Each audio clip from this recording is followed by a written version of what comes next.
This is another edition of Philadelphia History. And what you see in front of you is the Schuylkill Valley.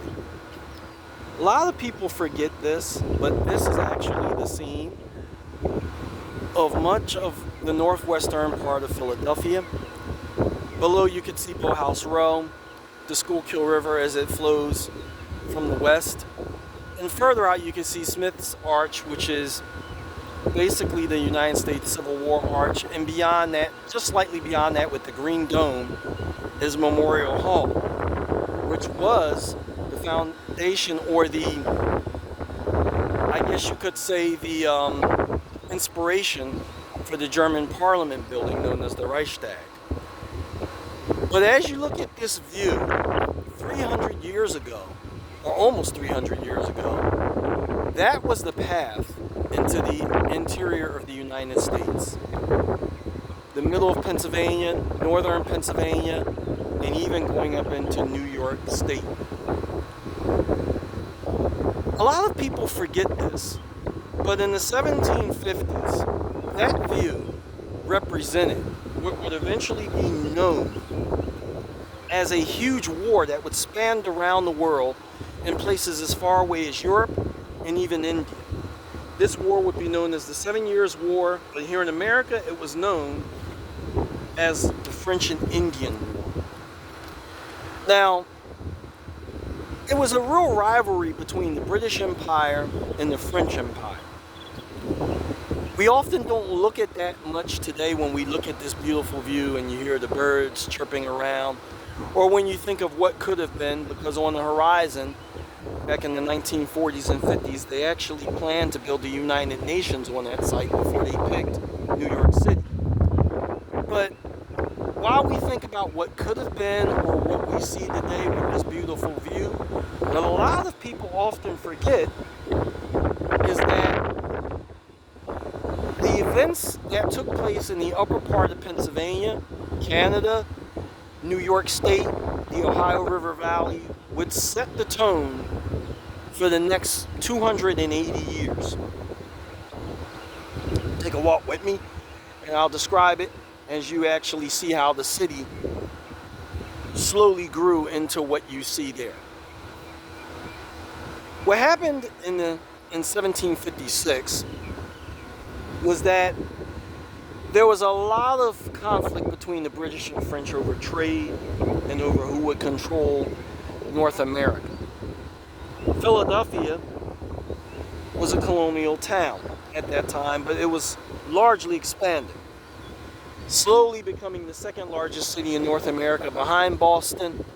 And around 1740, it would surpass Boston to become the largest city in North America. As this took place, the British began to send troops here to fight the French.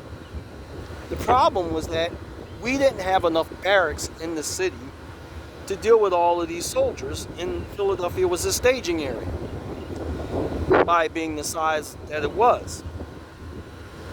The agreement was to send British troops into Philadelphia taverns.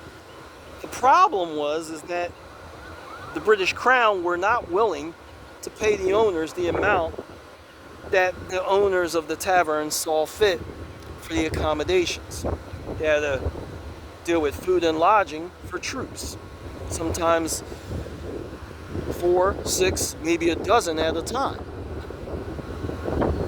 Lord Loudon, who was in command of the Loudon Expedition, and which is actually where Loudoun County is named after, down in Virginia, but eventually turned very, very angry because he was the individual in charge of these troops that were coming into the city, and he was in charge of the staging areas. So much so that many of the officials in Philadelphia grew very, very afraid because they saw basically the royal military in conflict with local leaders. Lord Loudon, who actually became pretty well known in that time, ended up working along with Benjamin Franklin, who was representing the tavern owners and tried to get the tavern owners to eventually agree to a settlement that the British Crown were willing to settle. Now, this no doubt John Campbell or Lord Allen's pride, and he subsided, and his wrath was pretty much appeased.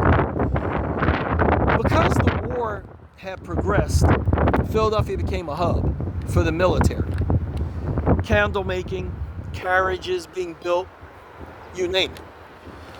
And the troops would be sent off to fight against the French in the Ohio Valley and eventually in Canada.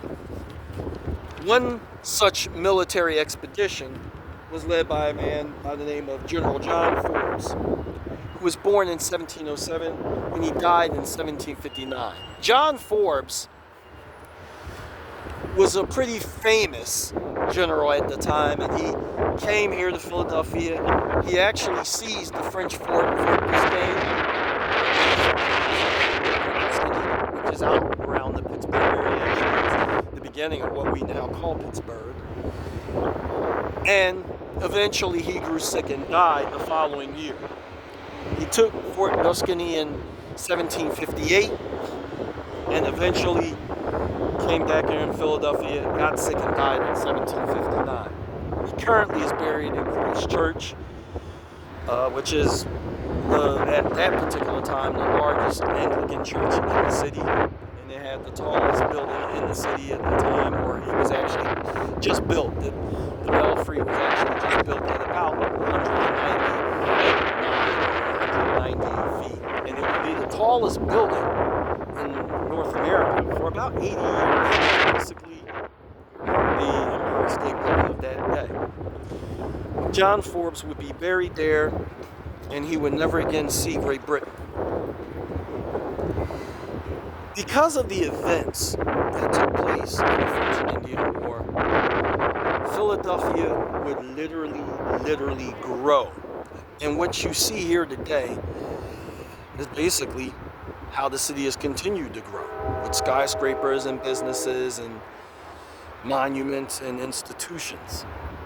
But as we start to go through the 18th century, remember that Philadelphia actually owed much of its growth to a long forgotten war